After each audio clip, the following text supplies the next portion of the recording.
Telugu Desam party భారతదేశ చరిత్రలోనే ఏ ప్రాంతీయ పార్టీకి లేని 45 సంవత్సరాలు ఈ తెలుగుదేశం పార్టీ. భారతదేశంలో అనేక పార్టీలు పుట్టినా ఎన్నో పార్టీలు వచ్చాయి, వెళ్ళిపోయినాయి. కానీ కార్యకర్తలే ఈ పార్టీని భుజస్కంధాలపైన వేసుకొని అత్యధికంగా ఆంధ్ర రాష్ట్రంలో తెలుగుదేశం పార్టీని ఈ రోజు అధికారంలో తీసుకొచ్చిందంటే ఒక్క తెలుగుదేశం పార్టీ కార్యకర్తలకే చెల్లుద్దని కూడా తెలియజేసుకుంటా ఉన్నాం. ఈ రోజు మన పార్టీ వ్యవస్థాపకుడు నందమూరి తారక రామారావు గారు ఒక మంచి ఉద్దేశంతో ఈ పార్టీ స్థాపించడం జరిగింది. సమాజమే ప్రజలే దేవుళ్ళు, సమాజమే దేవాలయం.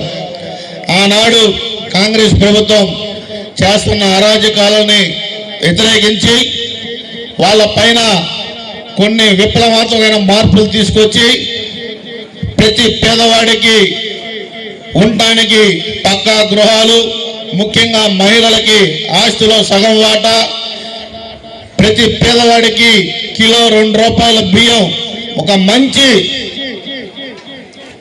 సుమారుగా ఊరికి వచ్చి 100 మంది అమెరికా వెళ్ళారు, సాఫ్ట్వేర్ రంగంలో రాణిస్తున్నారంటే అది గొప్ప విజనరీ లీడర్. ఆ రోజు మన గౌరవ ముఖ్యమంత్రి నారా చంద్రబాబు నాయుడు గారు తీసుకున్న నిర్ణయాలు. మన నియోజకవర్గం చూసుకుంటే 94 ముందు మన పెద్దాయన దామచల్ల ఆంజనేయులు గారు ఇక్కడ తొలిసారి నామినేషన్ వేసినప్పుడు చాలా మంది మన చురుకురుపాటి రమణయ్య గారు కావచ్చు, పన్నలూరు బసవయ్య గారు కావచ్చు, అనేక మంది నాయకులు ఇక్కడ భుజాల మీద మోసుకొని ట్రాక్టర్ల మీద తీసుకెళ్లి నామినేషన్ వేయించిన చరిత్ర కొండేపి నియోజకవర్గం.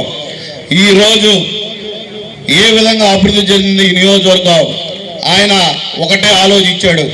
ఈ కొండేపి నియోజకవర్గం ఉన్నంత కాలం మనం స్మరించుకోవాల్సిన వ్యక్తి మన పెద్దాయన దామచల్ల ఆంజనేయులు గారు అని కూడా మీ అందరికీ తెలియజేసుకుంటా ఉన్నా. ప్రతి గ్రామానికి లింక్ రోడ్లు కానీ, కనెక్టివిటీ రోడ్స్ కానీ, మన ప్రాంతం ఎక్కువ పొగాకు పండించే ప్రాంతం.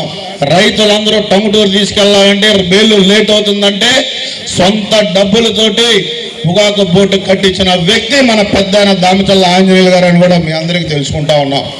మీ ఎదురుగానే ఉంది గురుకుల పాఠశాల.